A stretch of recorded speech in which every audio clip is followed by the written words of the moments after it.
2025년 하반기, 다소 잠잠했던 비트코인 시장에 새해 들어서 다시 좀 활기가 도는 것 같아요. 네, 분위기가 확실히 달라졌죠. 지금 시장의 시선이 딱 한 보고서에 집중되고 있거든요. 바로 세계적인 디지털 자산 운용사 그레이스케일이 내놓은 2026년 전망입니다. 맞습니다. 그래서 오늘 저희의 질문은 아주 명확해요. 비트코인은 2026년에 다시 한번 사상 최고가를 경신할 수 있을까? 이 질문에 대한 그레이스케일의 답을 한번 깊이 파고들어보죠. 네, 그레이스케일이 2026 디지털 자산 전망, 기관 시다의 서막이라는 제목의 보고서를 냈어요. 이게 그냥 가격이 오를 겁니다 같은 막연한 예측이 아니에요. 그런 게 아니군요.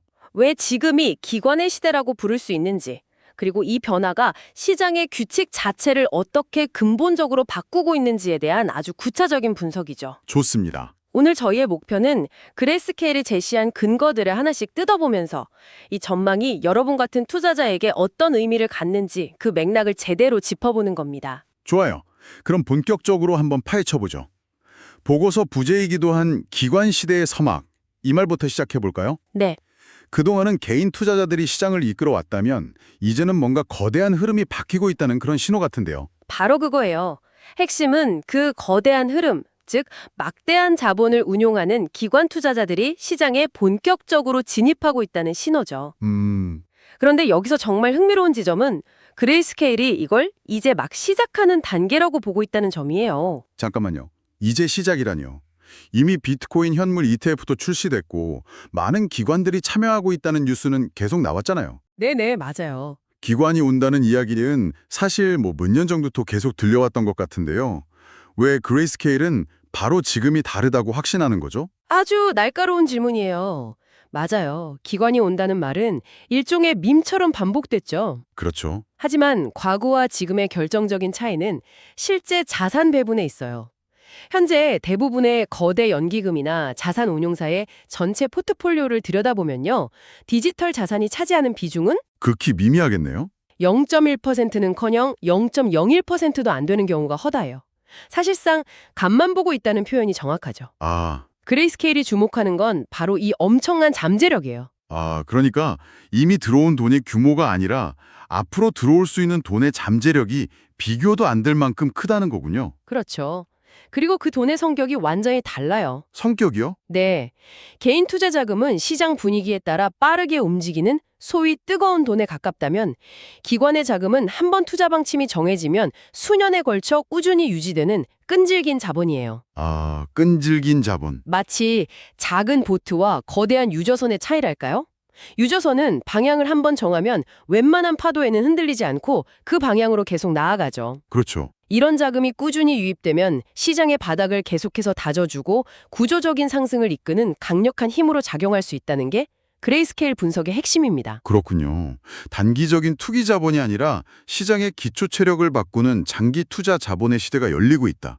이렇게 이해하면 되겠네요. 네, 정확합니다. 그렇다면 이 똑똑하고 거대한 기관들이 마침내 움직이게 만드는 구체적인 동력은 뭘까요? 그레이스케일은 크게 세 가지 기둥을 꼽았다고요. 네, 첫 번째 기동은 비트코인 자체 이슈가 아니라 우리를 둘러싼 거시경제 환경이에요. 맞아요.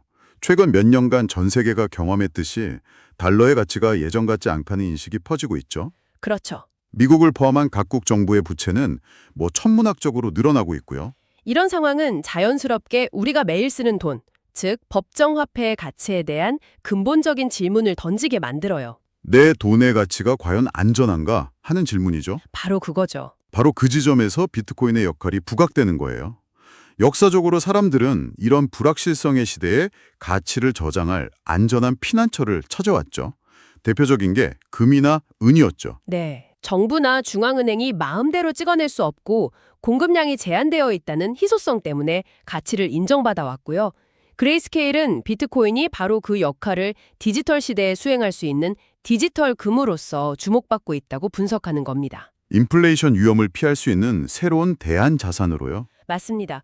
구매력을 보존할 수 있는 대안으로 말이죠. 여기에 미국 연준의 금리 인하 가능성까지 맞물리면 그야말로 비트코인에게는 퍼펙트 스톰이 될 수도 있겠는데요. 퍼펙트 스톰이라는 표현이 나올 만큼 강력한 순풍인 건 맞아요.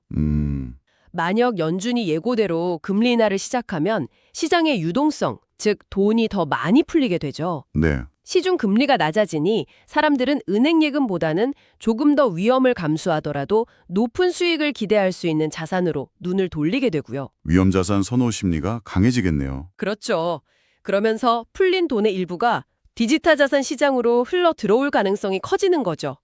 달러 가치는 약해지고 시장의 돈은 많아지니 상대적으로 공급량이 딱 2,100만 개로 고정된 비트코인의 가치는 오를 수밖에 없는 환경이 조성되는 셈이에요. 결국 이란 거시경제적 흐름이 똑똑한 기관들의 돈을 전통자산에서 밀어내는 푸시 요인이라면 이 돈을 안전하게 받아줄 풀 요인도 필요하겠네요. 정확해요. 바로 그 풀 요인이 그레이스케일이 두 번째 기둥으로 꼽은 규제의 명확성입니다. 아, 두 번째 기둥이 규제라는 점이 정말 흥미롭네요. 그렇죠. 지금까지 규제는 항상 시장의 가장 큰 골칫거리, 불확실성의 대명사 아니었나요? 맞습니다. 그런데 그레이스케일은 이걸 기회로 본다는 건데 이건 정말 관점의 대전 아닌 것 같아요. 이건 굉장히 중요한 변화예요. 기관 투자자들이 왜 그동안 디지털 자산 시장 진입을 망설였을까요? 기술을 이해하지 못해서가 아니에요. 그건 아니겠죠. 가장 큰 장벽은 바로 규제 불확실성이었죠. 내가 투자한 자산이 내일 당장 불법이 될 수도 있고 어떤 법적 보호도 받지 못할 수 있다는 리스크. 이걸 안고서는 수조 원을 굴리는 연기금이나 자산운용사가 섣불리 들어올 수 없었던 거예요. 그야말로 안개 속이었죠. 어디에 지뢰가 있는지 알 수 없으니 아예 그 근처에 가지 않았던 거군요. 네. 하지만 이 규제라는 게 양날의 검이잖아요. 예를 들어 지금 미국에서 논의 중인 암호화폐 시장 구조 법안이 만약 정치적인 이유로 지연되거나 오히려 시장에 불리한 내용으로 통과될 가능성 같은 리스크는 어떻게 봐야 할까요? 법안의 내용이 100% 시장 친화적이지 않더라도 명확한 규칙이 생긴다는 사실 자체가 불확실성이라는 가장 큰 리스크를 제거해 준다는 거죠. 아, 규칙이 생긴다는 것 자체만으로도요? 네. 기관 투자자들에게는 이것이 가장 확실한 신호예요. 명확한 법적 테두리가 만들어진다는 건 자신들의 투자가 법적으로 보호받을 수 있고 예측 가능한 환경에서 운용될 수 있다는 의미니까요. 그렇군요. 마치 황무지에 다리가 놓이는 것과 같아요. 이전에는 건널 엄두도 못 냈던 협곡을 이제는 안전하게 건널 수 있는 튼튼한 다리가 생기는 셈이죠. 그 다리가 최급자재로 만들어지지 않았더라도 없는 것보다는 훨씬 낫다는 겁니다. 비유가 아주 와닿네요. 자, 그리고 비트코인 투자자라면 누구나 4년 반감기 사이클이라는 말을 들어보셨을 거예요. 네, 아주 유명하죠. 4년에 한 번씩 비트코인 채굴 보상이 절반으로 줄어드는 반감기를 기점으로 가격이 급등락을 반복하는 패턴이었죠. 그런데 그레이스케일은 이 공식도 이제는 재고해야 한다고 말한다면서요? 과거의 사이클이 이제 끝났다는 걸까요? 끝났다기보다는 시장의 게임의 룰이 근본적으로 바뀌었다고 보는 게 더 정확한 표현일 거예요. 게임의 룰이 바뀌었다. 네. 과거의 4년 사이클은 사실상 심리 게임에 가까웠어요. 반감기가 오니 공급이 줄고 그래서 가격이 오를 것이다라는 집단적인 믿음이 자기 실현적 예언처럼 작용하면서 실제 가격 상승을 이끌었죠. 시장 참여자 대부분이 개인 투자자였기 때문에 가능했던 일이고요. 그런데 이제는 기관이라는 새로운 플레이어가 등장하면서 그 심리 게임이 더 이상 통하지 않게 되었다. 이런 거군요. 맞아요. 기관들은 그런 심리 게임에 참여하지 않아요. 그들은 체스판 전체를 보죠. 거시경제, 규제, 기술 채택률, 다른 자산과의 상관관계 같은 수많은 변수들을 분석해서 움직입니다.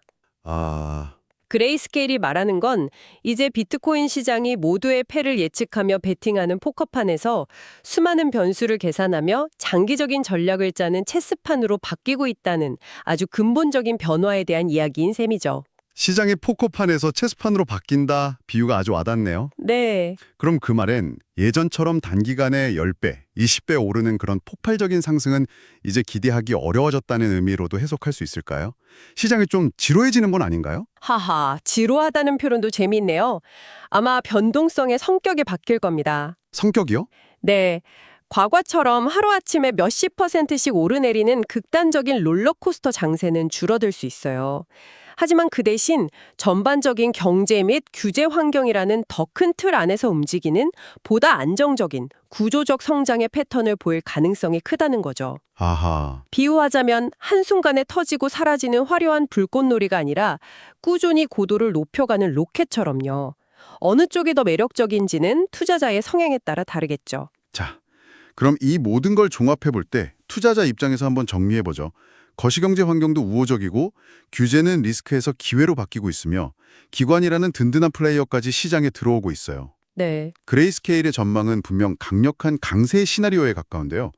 저희가 대화 중간중간 짚어봤지만 이 장밋빛 전망이 현실이 되기 위해 넘어야 할 허들, 즉 리스크들을 명확하게 정리해 볼 필요가 있을 것 같아요. 어떤 것들이 있을까요? 첫째, 앞서 언급한 암호화폐 시장 구조 법안이 예상대로 그리고 시장의 긍정적인 방향으로 통과된다는 가정이에요. 만약 법안 논의가 무기한 지연되거나 오히려 시장을 위축시키는 방향으로 결론이 난다면 기관들의 진입 속도는 현저히 느려질 수밖에 없어요. 그리고 기관들의 자금 유입이 현재의 기대감을 넘어 실제로 꾸준하고 의미 있는 규모로 이어진다는 것도 증명되어야 하고요. 맞아요. 현재까지는 기대감이지만 이 기대가 실제 데이터로 증명되어야 하죠. 마지막으로 암호화폐 시장의 본질적인 리스크, 즉 예측 불가능한 외부 충격의 가능성도 여전히 남아있어요. 블랙스완 같은 거요? 네. 지정학적 위기, 예상치 못한 기술적 결함, 대규모 해킹 사건 같은 블랙스원 이벤트는 언제든 시장을 뒤흔들 수 있죠. 그레이스케일의 분석은 이러한 외부 충격이 없다는 전제하에 구조적인 흐름을 예측한 것이므로 투자자들은 항상 최악의 시나리오도 염두에 두어야 합니다. 그렇다면 2026년을 바라보는 개인 투자자들은 어떤 점에 초점을 맞춰야 할까요? 그레이스케일이 제시한 사상 최고가 경신이라는 헤드라인에만 주목하기에는 놓치는 것들이 너무 많아 보여요. 아주 중요한 지적이에요. 단순히 얼마까지 갈까라는 가격 목표에만 매몰되기보다는 왜 그런 가격이 가능해지는가, 즉 시장의 체질이 어떻게 변화하고 있는지 그 구조적 변화를 이해하는 것이 훨씬 중요해요. 구조적 변화요? 네. 예를 들어 매일매일 가격 등락에 일희일비하기보다는 분기별로 발표되는 기관 투자자의 자금 유입 추이 보고서를 꾸준히 확인한다거나 규제 관련 법안의 진행 상황을 계속 주시하는 것 같은 태도가 필요하죠. 나무가 아니라 숲을 보는 시각이 그 어느 때보다 중요해진 시점이군요. 맞습니다. 단기적인 시장의 소음보다는 시장의 게임 룰을 바꾸는 거대한 흐름을 읽어야 한다는 말씀이시네요. 정확해요. 기과의 진입, 규제의 명확화 같은 거대한 흐름은 하루 이틀의 가격 변동보다 훨씬 더 중요한 장기적인 가치의 동력이에요. 이 큰 그림을 이해하고 있다면 단기적인 변동성에 흔들리지 않고 자신만의 투자 전략을 세워나갈 수 있을 겁니다. 정리해보겠습니다. 그레이스케일은 2026년 비트코인이 새로운 역사를 쓸 수 있다고 전망하고 있어요. 그 근거는 바로 기관의 시대가 열리면서 나타나는 세 가지 큰 변화 때문이고요. 네. 첫째, 달러 약세와 인플레이션 우려라는 거시경제 환경이 비트코인을 매력적인 대안자산으로 만들고 있고, 둘째, 리스크로만 여겨졌던 규제가 명확해지면서 기관들이 안심하고 들어올 수 있는 다리가 놓이고 있다는 점. 그렇죠. 그리고 마지막으로 이런 변화들이 합쳐져 과거의 4년 주기 공식이 아닌 보다 안정적인 구조적 성장이라는 새로운 패러다임이 시작되고 있다는 신호로 볼 수 있겠네요. 네, 정리가 잘 된 것 같아요. 이 모든 흐름을 더 큰 그림과 연결해 본다면 지금까지 저희가 나눈 이야기는 사실성 전부 접근성에 관한 것이었어요. 접근성이요? 어떻게 하면 기관들이 비트코인이라는 자산에 더 쉽고 더 안전하게 투자할 수 있는가 하는 문제에 집중되어 있었죠. 현물 ETF 승인, 규제 법안 논의 모두 이 접근성을 높이기 위한 과정이고요. 확실히 그렇네요. 시장의 문턱을 낮추는 과정이었군요. 하지만 여기서 우리가 한 걸음 더 나아가 이런 질문을 던져볼 수 있어요. 좋다. 이제 누구나 쉽게 투자할 수 있는 환경이 만들어졌다. 그렇다면 앞으로 시장을 움직일 진짜 가치 동의는 무엇일까? 단순히 더 많은 돈이 들어와서 가격이 오르는 것을 넘어 비트코인의 본질적인 가치를 증명할 다음 단계는 무엇이 될까요? 그건 정말 중요한 질문이네요.